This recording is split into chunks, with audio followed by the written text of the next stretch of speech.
यह कहानी एक सच्चे घटने पर आधारित है। कैसे बेटे ने माँ को ये सब करते हुए देखा तो लास्ट में बेटा रोने लगा। यह कहानी एक छोटे से गांव की कच्ची सी झोपड़ी, जहां कभी हंसी गूंजती थी, अब वहाँ सिर्फ खामोशी थी। जब पिता का छाया माँ और बाल बच्चों से उठ गया तो उस घर की दीवारें भी जैसे कमजोर पड़ गई, लेकिन एक इंसान था जो टूटा नहीं। वह हम सबकी प्यारी माँ थी। वो अब सिर्फ माँ नहीं रही, वो घर की दीवार, छत और नींव सब बन गई।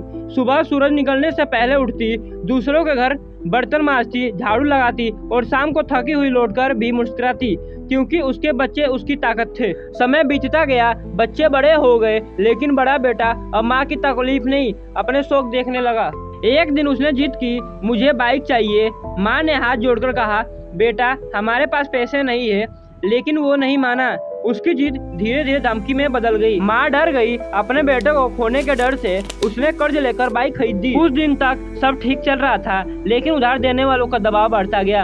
एक रात माँ अकेली बैठी रो रही थी। उसके आंसू जमीन पर गिर रहे थे और हर आंसू में एक सवाल था, क्या मैंने सही किया? उसी रात फोन बजा, आपके बेटे का एक्सीडेंट हो गया है। दुनिया जैसे रुक गई। वो भागते हुए अस्पताल पहुंची। डॉक्टर ने कहा सिर का ऑपरेशन होगा, 5 लाख रुपए लगेंगे। माँ के पैरों तले जमीन खिसक गई। उसने सब कुछ बेच दिया, घर, सामान, यहाँ तक कि अपने गहने भी बेच दिए, लेकिन सिर्फ 3 लाख ही जुटा पाई। अब भी 2 लाख कम थे।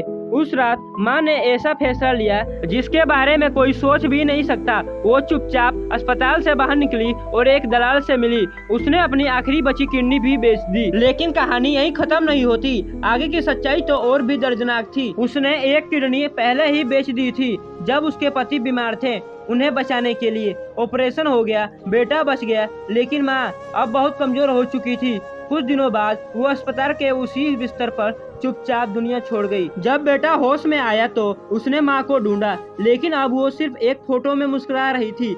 डॉक्टर ने धीरे से कहा, तुम्हारी माँ ने तुम्हें बचाने के लिए सब कुछ त्याग दिया। बेटे के हाथ कांपने लगे, आंखों से आंसू रुक नहीं रहा था। वो बस एक ही बात बार बार बोल रहा था, माँ तुमने ऐसा क्यों किया? यह कहानी से हमें यह संदेश मिलता है कि कभी कभी हम जिनसे सबसे ज्यादा प्यार पाते हैं उन्हीं को सबसे ज्यादा दर्द दे देते हैं। माँ का प्यार कभी समझ में नहीं आता है जब तक वो हमारे पास होती है। तो दोस्तों यह कहानी आपको कैसे लगी? यह कहानी अपने माँ को जरूर सुनाना, और अगर आप माँ खुद देख रहे हो तो अपने बच्चों को जरूर सुनाना। तो दोस्तों हमारी कहानी यही खत्म होती है। अगर आप भी अपने माँ से प्यार करते हो तो कमेंट बॉक्स को लाल दिल से भर देना।